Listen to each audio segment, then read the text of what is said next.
Assalamualaikum warahmatullahi wabarakatuh. Salam sejahtera untuk kita semua. Om Swastiastu, Namo Buddhaya, Rahayu Salam Kebajikan. Alhamdulillahirabbil alamin, pada kesempatan malam yang istimewa ini, saya bersama teman saya, Mas Tirta Panduwinata. Perkenalkan saya, Fairuzan Nurzaman Hasani, sebagai host dalam Ngaji Politik episode 7. Dalam episode 7 kali ini, kita akan membahas seputar pemuda dalam rangka memperingati Hari Sumpah Pemuda. Dan kita akan mengawal judul jejak dan arah langkah pemuda dalam dinamika politik Indonesia. Menarik sekali ini, Mas. Sebelumnya mungkin kita akan mengucapkan kepada teman-teman pemuda semuanya selamat Hari Sumpah Pemuda di 28 Oktober 2022. Karena momentumnya ini pas sekali ya, maksud saya. Kita di hari besar ini, hari besar bagi pemuda seluruh Indonesia, kita ingin mendiskusikan nih, bagaimana dinamika pemuda ya, terutama dalam kancah politik yang ada di Indonesia. Karena kalau misalnya kita lihat secara sejarah, terus kemudian dalam konotasinya, ataupun dalam konteks kontemporer juga, politik itu tidak lepas dari pemuda gitu, maksud saya. Iya. Betul, dan menarik sekali bagaimana Indonesia sebagai negara yang saat ini di tahun 2030 nanti akan mengalami yang namanya bonus demografi, Mas. Oh iya, betul. Ya, kita akan mengalami bonus demografi di mana jumlah usia produktif kita 16 sampai 40 tahun itu mencapai lebih dari 50% atau menjadi populasi terbanyak di negara ini. Ya, dominan ya berarti, Mas. Ya, menjadi populasi yang dominan. Selain itu juga nanti pemuda ini digadang-gadang mampu untuk mengawal perubahan, mengawal menuju Indonesia Emas, generasi Indonesia Emas 2045. Wow. Salah satu kutipan Soekarno mengatakan, jika ingin melihat masa depan sebuah bangsa, maka tengoklah pemudanya, seperti itu. Jadi kita mau melihat masa depan Indonesia ke depan seperti apa, kita harus melihat pemuda saat ini seperti apa itu, Mas Tirta. Nah, kemudian dari bonus demografi tadi, saya ingin mendiskusikan sama Mas Tirta ini tentang seperti apa sih sebenarnya peran penting seorang pemuda, peran penting pemuda saat ini untuk mengawal dinamika politik kita, baik dari prakemerdekaan, kemerdekaan, bahkan di pasca kemerdekaan. Peran sentral pemuda itu seperti apa? Oke, kita bicara tentang pemuda ini sebenarnya luas sekali ya, maksud saya. Bahkan bukan hanya ketika kita bicara tentang politik, tapi kembali lagi, semua ranah itu pasti ada kaitannya dengan pemuda. Dan apabila kita spesifikkan pembahasan kita ke kancah politik, itu terutama di nasional maupun di internasional, itu kan banyak sekali peran-peran dari pemuda yang mana itu menggoyang dalam tanda kutip status quo yang ada saat itu. Karena kita berpikirlah secara rasional saja, antara golongan pemuda dengan golongan dalam tanda kutip mungkin golongan tua gitu ya, pasti ada perbedaan cara menalar, ada perbedaan cara berpikir, konteks kebenaran menurut pemuda dan juga konteks kebenaran menurut sistem yang sudah ada sebelumnya, itu pasti ada perbedaan di situ. Sehingga acap kali antara golongan pemuda dengan golongan yang mendukung status quo, dalam hari ini mungkin kita bicarakan konservatif mungkin ya, bisa ya, antara pemuda dengan golongan konservatif itu ada sedikit banyak pasti kubu-kubu yang bergesekan seperti itu. Dan itu bukan hanya menjadi hal yang negatif, karena kan kita juga bicara tentang hal yang revolusioner, itu pasti ada positifnya juga, di mana dia menghapus sistem-sistem yang mungkin kurang layak ataupun kurang cocok diterapkan di masa pemuda saat itu. Dan banyak sekali pemuda-pemuda yang akhirnya melahirkan beberapa perubahan sistem politik ya itu di dunia. Kalau misalnya kita bicara tentang konteks Indonesia, itu kan sejak zaman semua zaman itu ya, semua zaman itu pasti pemuda itu berperan besar di situ. Kalau misalnya kita perkecil lagi lingkupnya ketika masa kolonialisme ya, ataupun masa penjajahan lah gitu. Nanti kalau kita bicara tentang kolonialisme kan nanti menjadi perdebatan lagi, soalnya kan panjang juga kan. Iya, panjang banget ya. Bukan hanya tentang dari awal bangsa barat itu masuk, terus kemudian di situ kan mungkin belum ada kolonialisme dan sebagainya. Mungkin kita masuk ke penjajahan gitu ya supaya lebih gampang. Intinya ketika penjajahan masuk gitu kan di awal seperti yang kita ketahui juga kan, banyak sekali masyarakat yang awalnya atau mulanya itu kan menyambut baik bangsa barat yang ketika itu masuk di Indonesia, terus kemudian sedikit demi sedikit, perlahan demi perlahan melalui sistem yang sudah dibangun sebelumnya. Ini pinternya penjajah. Jadi mereka tuh masuk ke sistem penjajah, tetapi dengan melalui skema tertentu, sehingga orang yang ada di situ tidak merasa dijajah gitu. Sehingga apabila ini tanpa ada pemuda yang menyadari, hanya golongan konservatif saja, mereka akan nyaman di status itu gitu. Maka lahirlah pemuda di situ yang notabene itu melalui literasi yang berbeda dan pola pikir yang berbeda. Oh, ternyata hal ini tidak dibenarkan dalam undang-undang internasional ataupun dalam hukum internasional dan sebagainya. Makanya di situ terjadi suatu perubahan-perubahan. Katakanlah mungkin dari banyaknya peristiwa pergolakan nasional ya, perlawanan antara masyarakat Indonesia itu yang diprakarsa oleh pemuda juga. Mungkin nanti kita akan bahas juga peristiwa Sumpah Pemuda juga kan, salah satunya di situ bagaimana pemuda di masing-masing daerah itu yang masih berbasis ke daerah di Indonesia, mereka mengikrarkan sumpah satu nusa satu bangsa ya, ibaratnya menjadi Indonesia di situ. Dan itu hal yang tidak dipikirkan oleh generasi konservatif kan, tidak dipikirkan oleh generasi tua saat itu. Mereka berpikir bagaimana supaya kerjaanku ataupun wilayahku itu bisa makmur lah gitu melalui perantara kolonialisme. Karena kan dalam teori pembangunan dunia ketiga saat itu kan ada hukum ketergantungan atau teori ketergantungan, yang mana ketika disuntikan suatu disuntikan energi lah dalam tanda kutip dari luar, itu kalau nggak salah teorinya Andre Gander Frank kalau nggak salah ya itu. Nanti kalau misalkan salah bisa dikoreksi lagi. Di mana ada suatu teori yang menyebutkan ketika suatu negara miskin ya atau berkembang, di situ masuk pengaruh-pengaruh dari negara barat yang lebih maju, itu bisa menstimulus pertumbuhan ekonomi yang ada di situ. Dan demikian pula hal itu yang dimanfaatkan gitu oleh para kaum konservatif, memanfaatkan keuntungan-keuntungan yang bisa didapatkan di situ untuk menguntungkan negaranya ataupun kerajaannya atau menguntungkan dirinya sendiri. Makanya lahirlah itu istilah Londo Ireng dan sebagainya.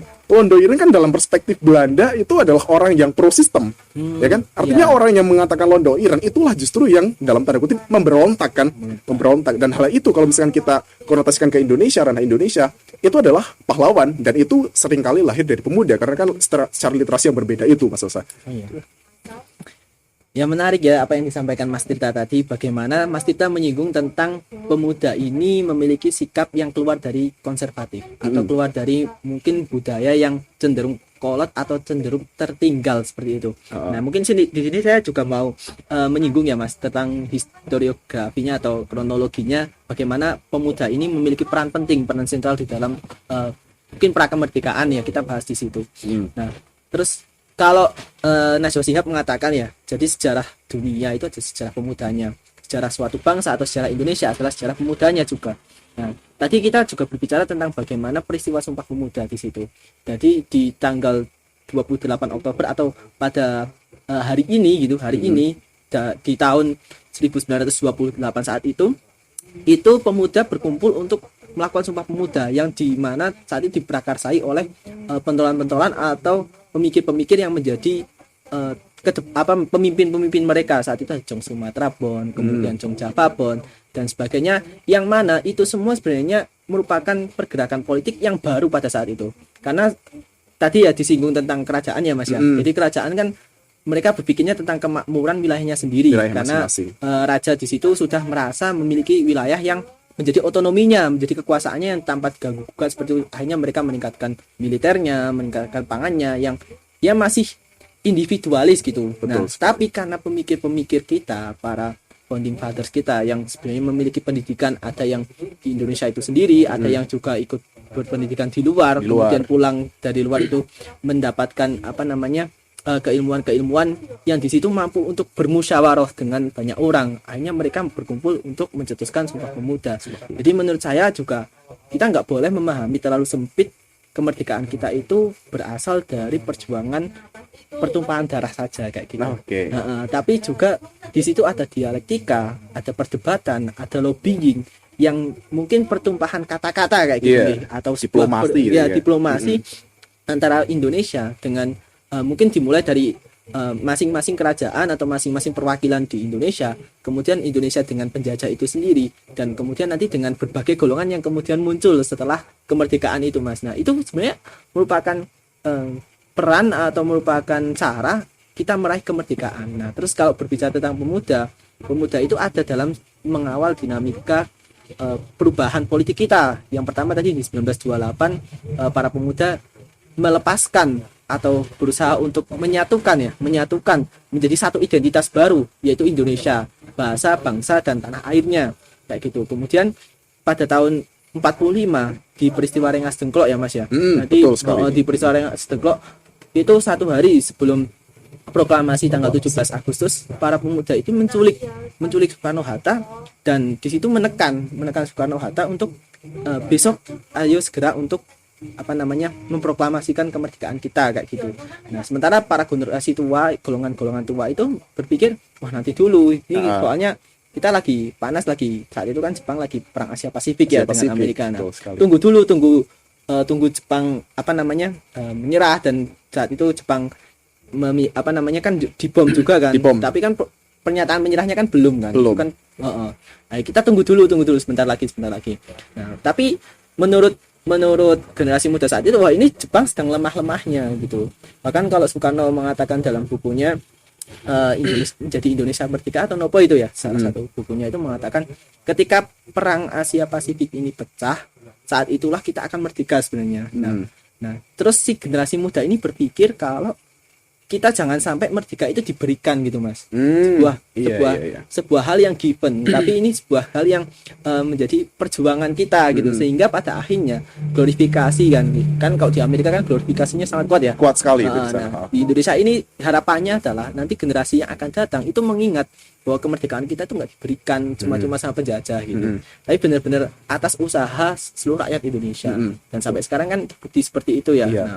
Nah itu menurut saya di prakemerdekaan peran-peran pemuda pentingnya itu. Terus terkait dengan tadi ya Mas yang menyinggung tentang Barat, Mas Tirta tadi menyampaikan sebelumnya itu Barat itu sangat mereka tuh belum terlalu memperdulikan Asia Tenggara, kawasan Asia Tenggara gitu kalau dalam tulisannya Anderson.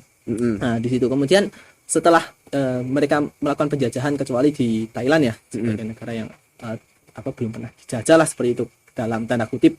Nah itu mereka tahu bahwa Asia Tenggara ini mereka memiliki sumber daya alam yang melimpah dan juga masyarakatnya begitu mudah untuk dipropaganda itu. Terutama ini ya emasnya dalam tanda kutip ketika itu kan rempah-rempah juga kan. Rempah-rempah juga. Nah, masyarakatnya mudah dipropaganda. Nah, pemuda di sini menurut saya perannya adalah tidak lagi hanya menyampaikan sesuatu atau menyampaikan ide gagasan berdasarkan praduga, tapi berdasarkan sebuah analisa. Nah ini harus seperti itu, apalagi sebagai mahasiswa itu Mas, nanti akan dibahas lebih lanjut. Dan gelombang kemerdekaan negara dari negara dunia ketiga ini menjadi suatu aliran baru atau suatu pergerakan yang kemudian diikuti oleh Indonesia. Dan akhirnya ketika Indonesia ini nggak mapan menghadapi itu, nggak siap menghadapi itu, kita dijajah lagi pun kita menjadi orang yang terpecah belah lagi gitu. Kayak gitu. Nah itu Mas Tirta, itu tadi kita sudah membahas di prakemerdekaannya ya. Ketika masa pasca kemerdekaan atau pasca kolonialisme ini bagaimana peran sentral pemudanya? Pascanya itu ya, pasca kolonialisme. Berarti pasca kemerdekaan juga ini. Iya, pasca kolonialisme. Ini banyak banget ya. Tadi kan sudah disinggung juga mulai dari peristiwa Sumpah Pemuda yang di situ tokoh-tokohnya kan ada tokoh-tokoh di situ. Terus kemudian tokoh-tokoh Sumpah Pemuda saat itu yang menjadi generasi muda. Ketika peristiwa Rengas Dengklok itu menjadi golongan tua. Iya, itu udah menjadi golongan menarik kan. Nah, ini demikian pula dialektika ini terus terjadi sampai akhirnya nanti kita ke prakemerdekaan atau pasca kemerdekaan. Dan itu kan banyak sekali kan yang Soekarno itu sudah menjadi pemegang kekuasaan berikut dengan kabinetnya. Itu kan sering sekali kan ada saling telewang, saling menjatuhkan antara kabinet dan lain sebagainya di situ, yang notabene itu kan secara usia itu kan secara gagasan juga beda kan dengan Soekarno dan lain-lainnya. Dan pergolakan politik ini juga ada di internal partai politik, karena saat itu masa Orde Lama kan lebih ke masa demokrasi yang liberal gitu ya. Masa demokrasi liberal, dan kemudian banyak sekali adanya suatu perbedaan pendapat ataupun perbedaan pemikiran itu dari internal pemerintah itu sendiri. Ini lebih ramai sekali nih pemuda, bukan hanya yang di luar sistem, tetapi di dalam sistem pun itu banyak sekali yang di situ beda pendapat dalam dinamika politik ya ini di sini. Dan kalau misalkan kita sebelum ke situ ya, kan akhirnya pasca kemerdekaan ada agresi militer kan, yang mana itu disebut oleh Belanda sebagai polisionil atau pengamanan sebenarnya mereka menyebutnya, karena kan mereka belum menganggap bahwasanya ini adalah sebuah negara yang merdeka. Kan belum mengakui kan, artinya mereka mengamankan wilayah mereka justru, dan mereka menganggap pemuda ataupun masyarakat Indonesia yang melakukan perlawanan saat itu adalah sebagai pemberontak dalam tanda kutip. Makanya diselenggarakanlah konferensi oleh PBB kan saat itu kan. Banyak sekali tokoh pemuda juga yang terlibat di situ, seperti ada siapa yang ketua PSI itu Sultan Syahrir, Bung Kecil dan sebagainya, walaupun di situ ada Haji Agus Salim juga nih tokoh senior juga, tetapi di situ peran pemuda itu tampak sekali di situ gitu. Baru nanti kita memasuki ke masa RIS dan sebagainya, itu kan banyak sekali juga peran pemuda yang notabene bisa kita katakan ada yang lebih radikal juga nih. Terutama ketika masa akhir orde lama gitu. Nah, itu Mas. Nah, ini kan udah masuk ke mahasiswa juga kan, Iya, di mana udah masuk mahasiswa tuh mahasiswa. bergolak di situ, apa ya, memprotes ya kebijakan beberapa Melakukan kebijakan perlawanan, iya. perlawanan di situ, demokrasi terpimpin yang menurut mereka itu tidak memuaskan dan sebagainya, sehingga mereka harus keluar dari zona ini. Kita pengen demokrasi yang notabene itu lebih murni mungkin, karena kan demokrasi terpimpin itu lebih ke arah kiri kan, cenderungnya ke arah kiri karena di situ demokrasi memang dipimpin di situ. Dipimpin Mereka oleh mungkin tidak kekuatan satu orang. yang dalam hal itu saat itu kan dipimpin oleh hikmat kebijaksanaan ya, Ya. itu kan konotasinya. Ya. Tapi terjadi ketidakpuasan di situ sehingga terjadilah pergolakan dari kalangan pemuda dan juga dari partai politik juga, yang akhirnya ya dibumbui juga oleh peristiwa-peristiwa dari sudut pandang militer kan, akhirnya jatuh itu Presiden Soekarno gitu kan, banyak sekali. Dan ketika kejatuhan Presiden Soekarno kan saat itu kondisi politik, ekonomi kan semuanya lagi panas semua kan, bahkan resesi kalau nggak salah itu sampai berapa persen kan, banyak sekali ya. Iya, itu inflasi tinggi banget Iya, ya. inflasinya itu tinggi sekali saat Iya. itu, dan kemudian tumbanglah kekuasaan Orde Lama, masuk Orde Baru di situ. Pada awal Orde Baru banyak sekali undang-undang yang akhirnya disahkan, yang mana beberapa undang-undang yang sebelumnya itu dilarang oleh Presiden Soekarno, seperti pinjaman luar negeri dan sebagainya, itu malah Iya. menjadi salah satu undang-undang yang pertama kali awal-awal ya. ya kan, Iya, awal-awal itu kan. Karena investasi kan. investasi Masuk. kenapa? Karena hal itu adalah yang relevan di zamannya gitu kan. Iya. Ketika kita bicara ke pemikiran Orde Lama, itu adalah hal yang konyol ketika kita sudah dijajah oleh imperialis gitu, kok malah nanti suatu saat nanti kan kita malah meminta bantuan ke mereka, itu kan konyol mungkin. Dalam paradigma Orde Lama, tetapi dalam paradigma Orde Baru itu adalah hal yang memungkinkan karena seluruh dunia itu harus terbuka, mulai perekonomian terbuka dan sebagainya. Hanya saja hal itu ternyata tidak berlangsung lama dengan banyaknya dinamika yang ada di pemerintahan Orde Baru ya. Mungkin kita kalau misalkan bicara tentang demokrasi Orde Baru itu panjang sekali karena ada Panjang babnya banget, sendiri kan, tapi di situ banyak sekali dinamika ya. Ya KKN lah, ya ini itu dan sebagainya. Mungkin kita sampai sampai bosen ya, Sampai subuh, Mas. sampai subuh gitu. Tiap kali bahas tentang Orde Baru pasti ada aja dibahas. aja. Singkat cerita aja, akhirnya ketika akhir masa kekuasaan Orde Baru tahun 98 atau bahkan beberapa tahun sebelum itu kan banyak sekali resesi kan di banyak negara Asia, terutama yang salah satunya Indonesia saat itu. Dan itu memantik beberapa ketidakpuasan dari pemuda yang lain gitu. Mereka pemuda yang di era 98 itu menentang pemuda di era itu gitu Mas ya. Paham gak sih? Iya. Kan pemuda di era 98 itu kan menentang Soeharto dan kroninya itu ya, dan juga kabinetnya, Iya. itu kan menentang Orde Lama saat itu kan. Iya, menjadi Itu- pemuda yang menentang di tahun 65. 65. Iya. Jadi dialektika seperti itu terus ada Terus gitu loh. muter ya, Mas, ya. Dan ini juga yang dibenarkan oleh Mikhail Gorbachev kan, presiden iya. akhir Uni Soviet saat Uni itu kan, yang mana itu Mikhail Gorbachev itu sendiri akhirnya lebih melunakkan paham komunisme yang ada di Uni Soviet saat itu kan, karena mereka berpikir bahwasanya demokratisasi itu adalah hal yang relevan masa kini.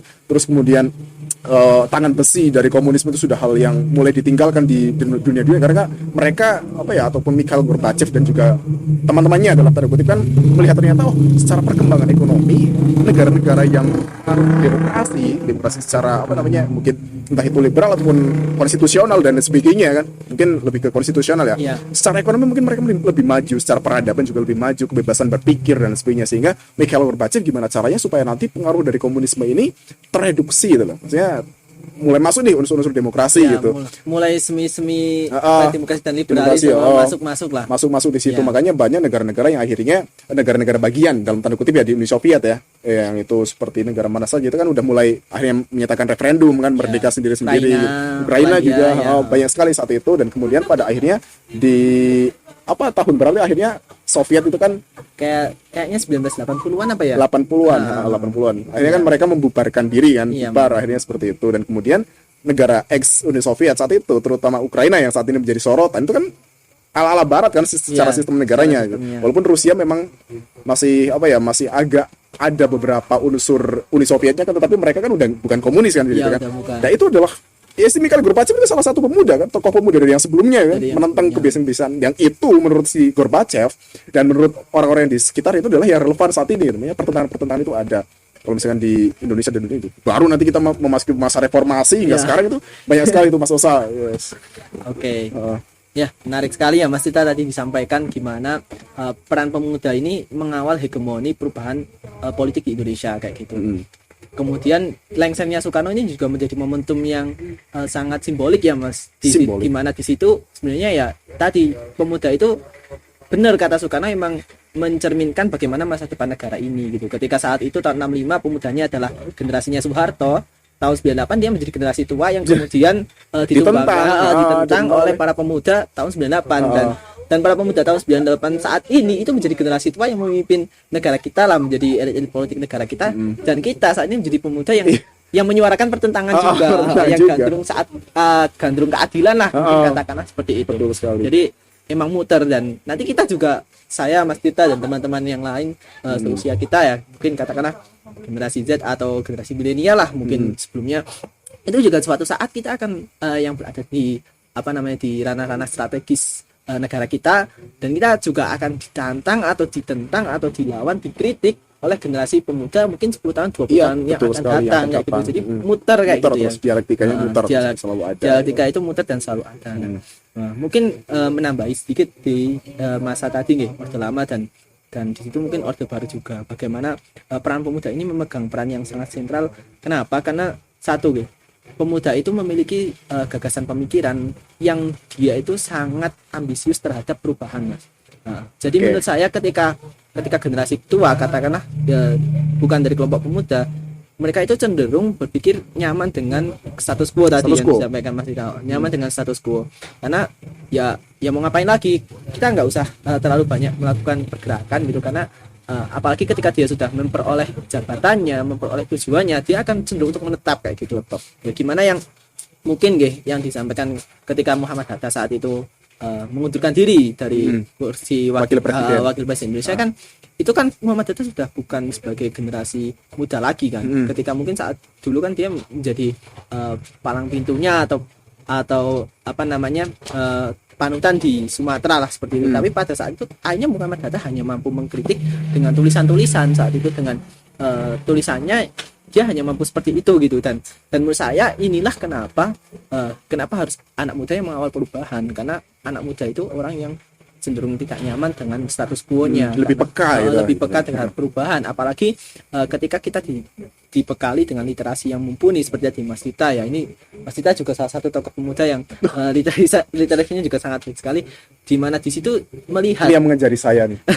Di situ Mas Tita melihat ya gimana kasus runtuhnya Uni Soviet, dan juga banyak banyak di negara di Eropa sana dan di Timur Tengah sana, bagaimana perlawanan atau revolusi itu dikawal oleh para pemudanya. Dan revolusi itu kan berawal dari sebuah ketidakmapanan atau ketidaknyamanan dengan status quo. Akhirnya mereka sadar kalau yang pemuda inilah yang akan mengawal atau menjadi kelompok penekan. Menjadi suatu movement, dan saat ini kan itu sangat banyak sekali. Nah, gitu. Betul sekali. Nah, terus mungkin tadi sudah kita bahas tentang bagaimana peran pemuda di era Orde Lama, kemudian Orde Baru, mungkin tadi sedikit ya kita bahas di situ.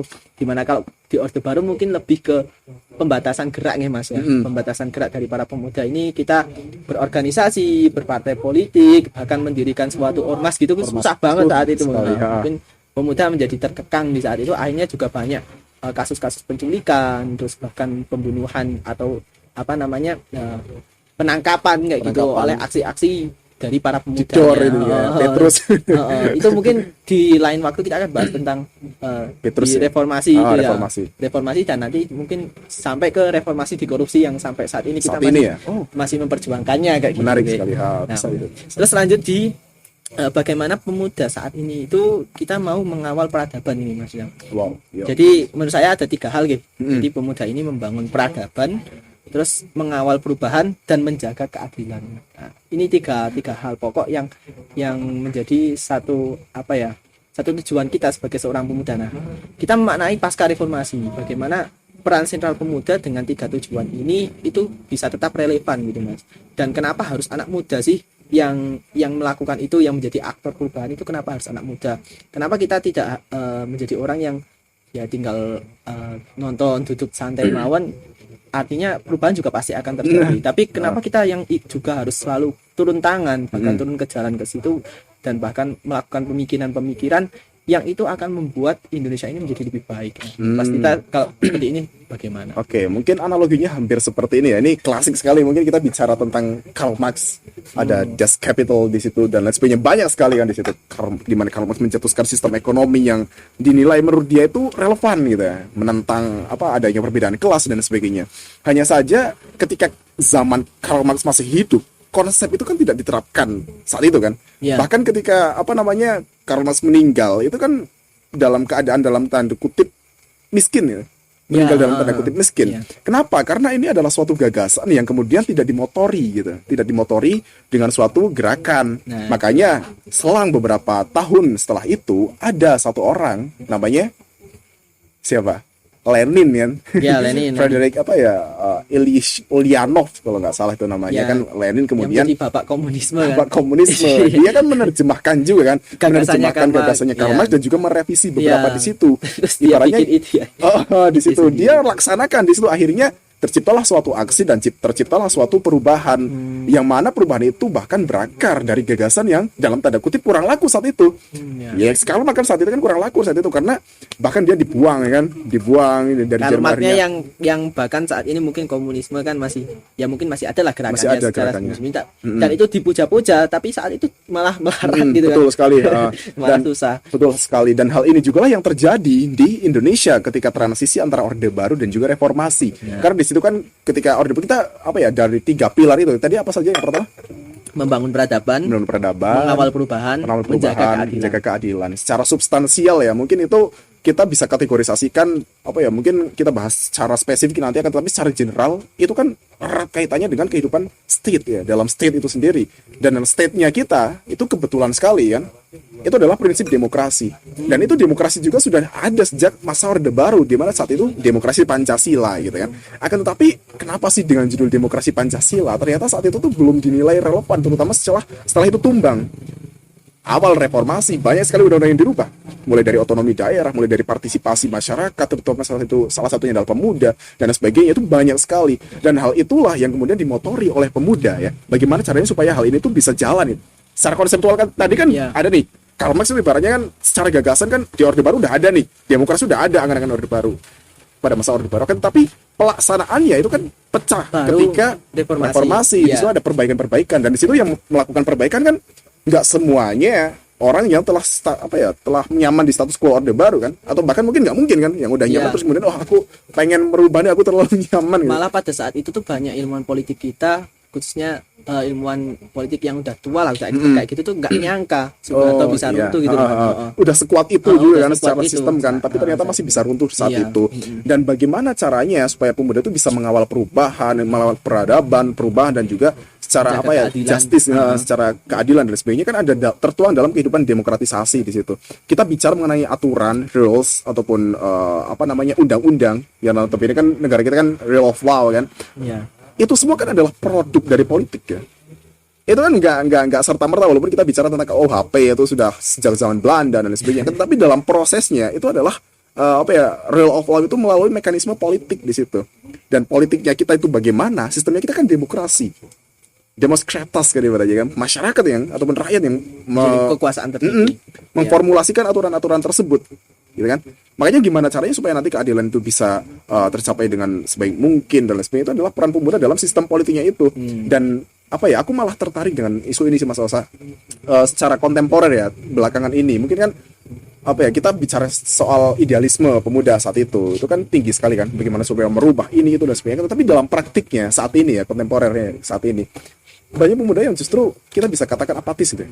Sebenarnya bukan apatis dalam artian yang apati yang sebenarnya ya, artinya mereka nggak pengen tahu menau, tanpa sebab gitu kan, nggak peduli tanpa sebab, bahkan tapi mereka banyak menyuarakan kegelisahannya itu dari luar sistem, bukan dari internal, dari eksternal sistem yang notabene itu akan lebih cenderung lebih sulit tarik ulurnya gitu.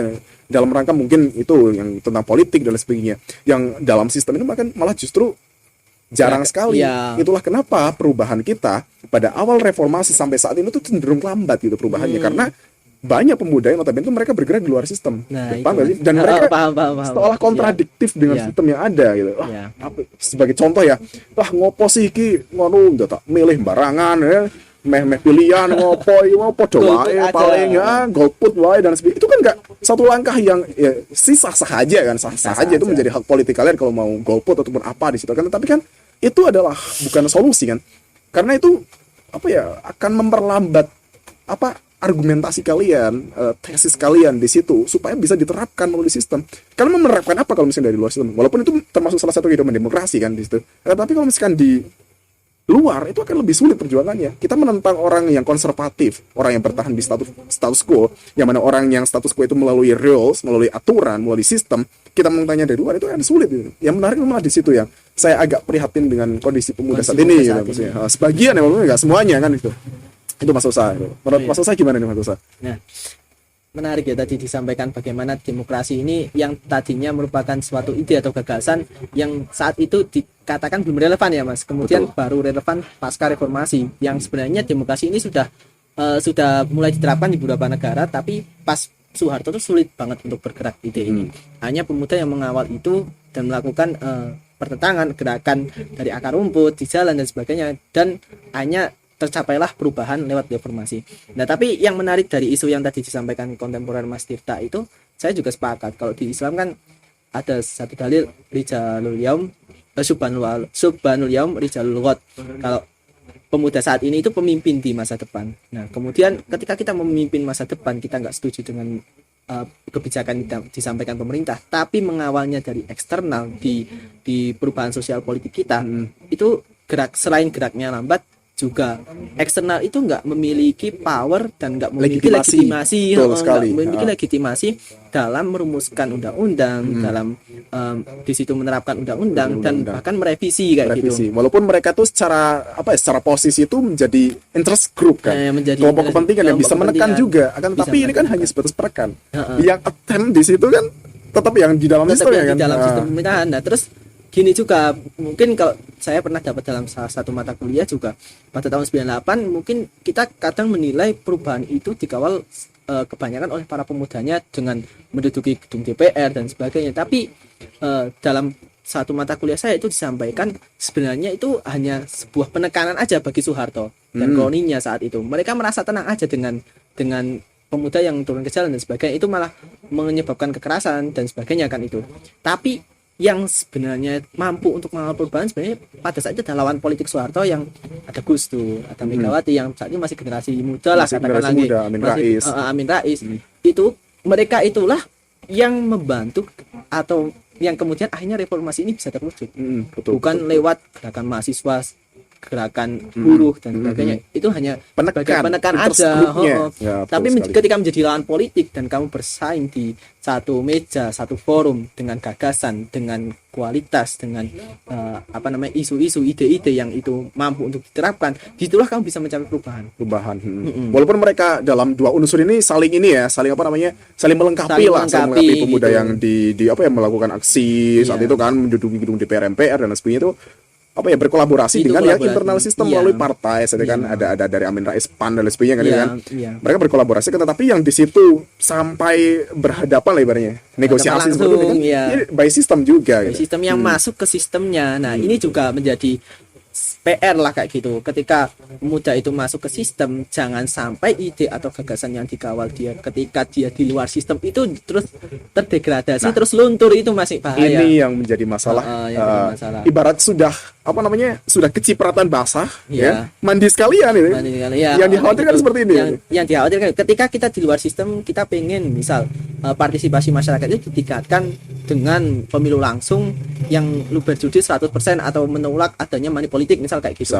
Tapi ketika pemuda itu udah masuk di sistem, dia malah lupa dengan tujuan awalnya, malah bahkan melakukan money politik, melakukan klientelisme, praktek-praktek politik yang justru tetap menjunjung kepentingannya sendiri. Dia lupa bahwa dulu dia mengawal perubahan, memperjuangkan kepentingan rakyat. Itu yang bahaya kayak gitu. Betul sekali itu.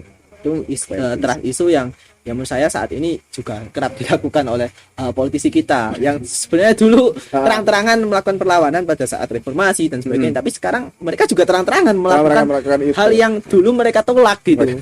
Mereka tolak, wah kok ada nepotisme, kok ada KKN, kok ada korupsi. Ketika mereka masuk ke pemerintahan, malah korupsi sendiri. Ya, itu Melakukan bahayanya. KKN sendiri. Melakukan KKN sendiri. Jadi pentingnya seorang pemuda ketika mampu mengawal dinamika politik kita ya tadi. Dia yang membangun peradaban, dia juga yang harus mengawal perubahan kayak gitu.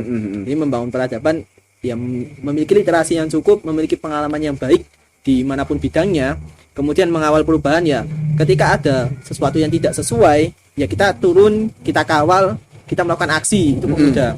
Nah ketika kamu udah masuk dalam sistem politik atau berada di eksternal, jagalah keadilan. Jagalah keadilan dimulai dari pikiranmu sendiri, dimulai dari diri kamu sendiri gitu. Keadilan yang kamu bawa, kamu usung dari lingkup terkecil, dari ranah paling kecil ketika kamu berada sebagai elit politik, ya itulah yang kamu bawa. Jangan lupa dengan jati dirimu sebagai pemuda kayak gitu.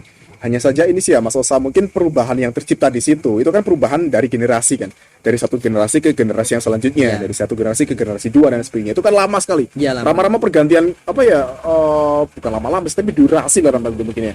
Pergantian generasi itu kan antara berapa? 20, 30 sampai 50 tahun lah mungkin di situ kan. Dari mungkin yang pemuda saat itu bisa menjadi generasi tua saat yang masa yang akan datang, terus kemudian di situ ditentang, itu kan lama sekali. Lama banget. Hal inilah yang menjadi sementara di sisi lain mereka ini dalam jangka waktu ini membawa budaya yang tidak baik juga, seperti yang tadi kolusi nepotisme dan sebagainya, itu kan udah membudaya lah, kita semua tahu. Nah, hal yang lebih revolusioner kan Mas Osa tahu ya, untuk merubah budaya itu seperti yang dilakukan oleh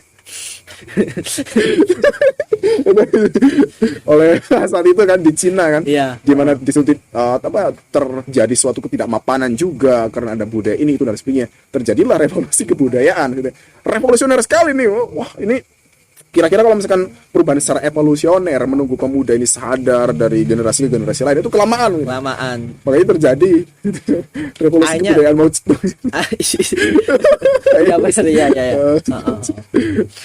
Ya, benar sekali Mas Tita. Jadi ketika kita mau menunggu generasi muda ini untuk kemudian nunggu tua dulu baru masuk pemerintahan itu kelamaan. Keburu ide yang dibawa kita, idealisme kita yang ingin mewujudkan Indonesia ini lebih bersih, lebih baik, itu udah luntur karena kita tercampur dengan elit politik, dengan sistem politik yang buruk lah kayak gitu. Kita udah kadung nyemplung, akhirnya kelamaan. Nah, jadi sebagai pemuda saya berpesan kepada teman-teman semua ya, lakukan perubahan secepat mungkin. Ketika kamu di situ sudah merasa siap, ya lakukan. Jangan nunggu kalau di Islam tuh gini, jangan menunggu kamu melakukan kebaikan, itu jangan menunggu kamu jadi orang baik. Misal kamu pengen sedekah, terus wah saya bukan orang yang baik kok, ngapain saya sedekah gitu. Nah, ketika kamu menunggu kamu jadi baik baru melakukan hal baik, kebaikan nggak akan terjadi. Kamu nggak akan pernah melakukan kebaikan. Benar sekali. Jadi jangan menunggu kamu pantas untuk berbuat baik, tapi berbuat baiklah sehingga orang akan menyebut kamu menjadi orang yang baik. Jadi pantas.